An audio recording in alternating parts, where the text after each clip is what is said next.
Actually, Father, Bonnie said, they are our brothers and sisters. They will and can help. But Bonnie, this whole time you and the kids have acted as if you shared my distaste for their kind, General Benjamin gasped. That was just so you would approve of us, honestly, Coco added. We really like them. What? Deep in thought, the old bunny squatted, fuzzy arms and paws on his thighs. Another thing you guys have failed to tell me. No, we tried for a long time, Bonnie sighed. You just failed to listen. The old bunny shook his head, his ears flopping back and forth. Well, it does appear that we have no other choice. But I'm not going to ask it of them. One of you can.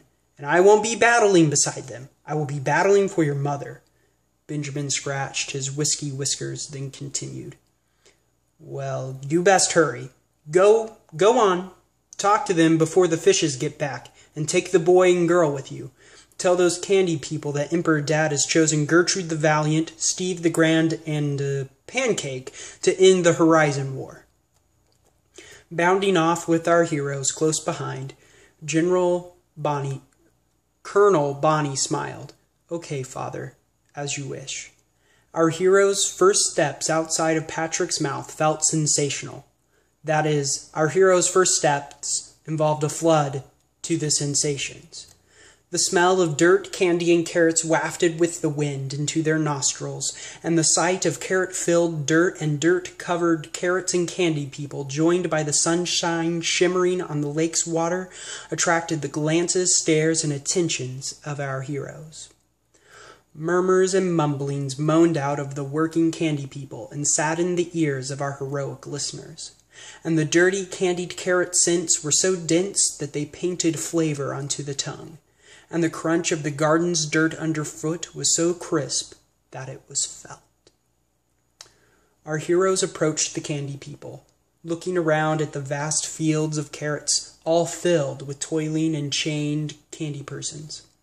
The Easter Bunny's candy children busily picked weeds and mature carrots. The poor people flaunted odd, small scars and blisters on their skin from the Wester fishes pouring water on them in the searing sun as punishment for working too slowly. Not only enslaved to the pain of their blisters, the candy peoples bore the black, gleaming shackles at their ankles, each shackle linking them to the neighboring person. They call it sunbathing, muttered one candy person with a blister on his nose, looking towards Gertrude, who had stared but a moment too long. The fishes wash off our sugar protection and let the sun do the punishing, and they call it sunbathing. They only leave us alone because they know we can't escape. If we were to try to swim away, we would surely be eaten by candy-loving lake creatures, or the sun boiling our skin while the water washes us. Struggling, the candy person straightened his bent back to speak. Why are you here, Bonnie? There's no hope for you guys to beat them.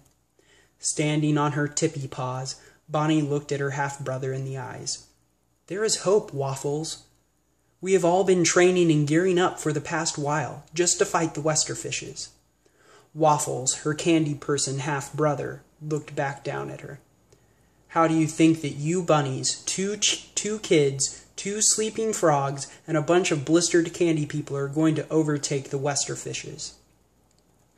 Geez, I'd forgotten candy people, despite their sweet exteriors, were so bitter on the inside, Bonnie sighed. But of course, this one over here, Pancake, should have reminded me. The bunny ignored Pancake's glares as she continued. Speaking of Pancake, I brought you the ones assigned to destroy Dark Lord Jane and end the Horizon War. This candy girl, the boy next to her, and his backpack are our heroes. We can't fail with them on our side. Jaw dropped, Waffles' eyes brightened. Wait, you have brought the rumored heroes? The legendary ones I have heard of? Yes, these are they, Bonnie smiled. We have Gertrude the Valiant with the sword, Steve the Grand, known for overcoming the Ropiors, and Pancake. What? Steve the Grand is among us? Waffles chuckled, biting his lip with glee. Bonnie simply nodded. Wait, Steve zipped. How did you guys know about the rope-ear thing? Leader Richard, your most animate follower, trained a cheetah parrot to speak, and he charged the beast to fly throughout the land looking for witches and wizards to change animate backpacks and purses back into people. Waffles smiled, while wiping dirt off of a carrot in his hand. The cheetah parrot, called Sir Rainbow Feather Specklefur, I believe he prefers to be called Speck, landed here days ago, managing to avoid the watchful eyes of the Westerfishes. He had to fuel up, so we gave him carrots, and he told us of his charge by Leader Richard and of his ultimate master, a backpack called Steve the Grand. He told us 3 were appointed to destroy Destiny, and he said based on the stories he had heard, that he had no doubt that you would succeed. Wow, word spreads fast, Steve zipped. Thank you, Waffles, but I must return to the topic of you guys join us in battle. Well, I believe I can speak for all the candy people. Of course we will join Steve the Grand in battle. There is no greater honor, Waffles smiled. Let me give the revolt sign, so they know to pass it on. The candy person held up his arms and twisted them, then made a weird clicking sound with his mouth. And like a wave, starting with those closest to our heroes, then to those farther away, all the candy people suddenly began doing it. After a few moments, the clicking stopped, and Waffles spoke. Well, there we go. We're all ready for battle. You guys just scream or yell or do whatever to let us know when to attack. Sound like a plan? Gertrude said. I think we'll need something more than that. And besides, you guys are all in shackles. Oh, these? Waffles said. These are just for show, and they're made out of black licorice. We can just step out of them. We haven't ever had any good way to revolt, so we just stayed in them. I don't understand how this is your optimal revolting circumstance, though, Pancake sighed, scratching some of her healing blistered skin. We have you guys. We can't lose now, Waffles chimed. Honestly, I think we... Waffles paused, his mouth hanging open. You what? Pancake said, shifting her weight. Oh no, this isn't good, Waffles whispered as the voices of Westerfishes filled the air once more, but no longer singing Fishmas carols. Intruders! Intruders! The Westerfishes yelled. Get away from our carrots, our candy people slaves, and our giant frogs. Those are ours! Intruders! Mother, father, intruders! The Easter Bunny's palace gleamed in the sunlight, and around its base gleamed large Westerfishes just the same. Unlike the baby fishes at the lamented lake, these ones stood taller than a Clark, with their scales sharp and odd teeth bared. Legs as thick as trees, the fishes stomped over anything, disregarding any carrots or candy person in their way. Easily 24 massive fish slowly charged, I should clarify, our heroes. And rounding the palace's corner were 2 others, larger and more robust than any other fish.